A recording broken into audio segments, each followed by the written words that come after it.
Hey there, my name's Paul and this is Out of Neutral, a weekly tune-up where we look to the Bible to get in gear and follow Jesus into the life he came to make possible. Today I want to talk about how to read the story of Gideon. We love biographies of successful business people, great inventors, and glamorous celebrities. When we read stories about people in the Bible, we tend to read them the same way. We assume that the central figure must be a hero and we look for ways to imitate them. But that usually isn't a great strategy. In reading the book of Judges, for instance, it would be wrong to assume that every leader God raises up is an example for us to follow. The fact that God uses someone isn't proof that he approves of them. While the people in biblical stories sometimes have positive qualities to inspire us or negative qualities to warn us, the key to reading any biblical narrative is to remember that God is the hero of every story. The story is his story, and the various people in the account help to reveal how God relates to us in various situations. Consider Gideon as an example. Before many people have heard of the Gideon of the Bible, they've heard of the Gideons, the ones who distribute Bibles. Gideon's International was formed in 1898 by two traveling salesmen. They say that the name was chosen because, quote, Gideon was a man who was willing to do exactly what God wanted him to do, regardless of his own judgment as to the plans or results. Humility, faith, and obedience were his great elements of character. Now, humility, faith, and obedience are certainly wonderful virtues to aspire to. Attributing these qualities to Gideon, however, may be a case of looking for the wrong hero. Let me explain. When the angel of the Lord first appears to Gideon, he's hiding from the Midianites, even though God had just sent a prophet commanding Israel not to fear. The angel reassures him of God's presence with him and calls him to rise up and deliver Israel from their oppressors, again assuring him of his plan and promising victory.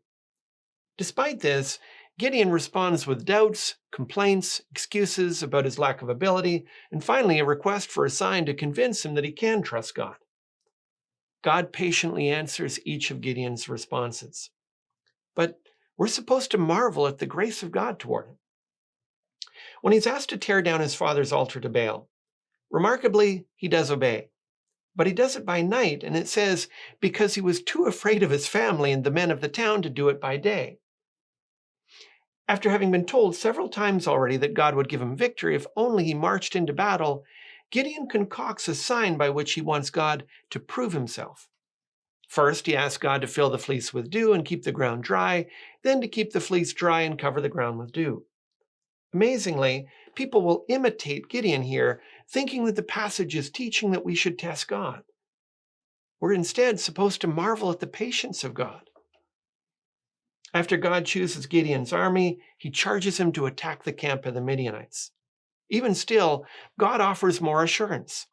If Gideon is afraid, God invites him to secretly go down to the camp of the Midianites and listen to the rumors in the enemy camp. Of course, Gideon is afraid. And so, instead of attacking, he goes down to listen.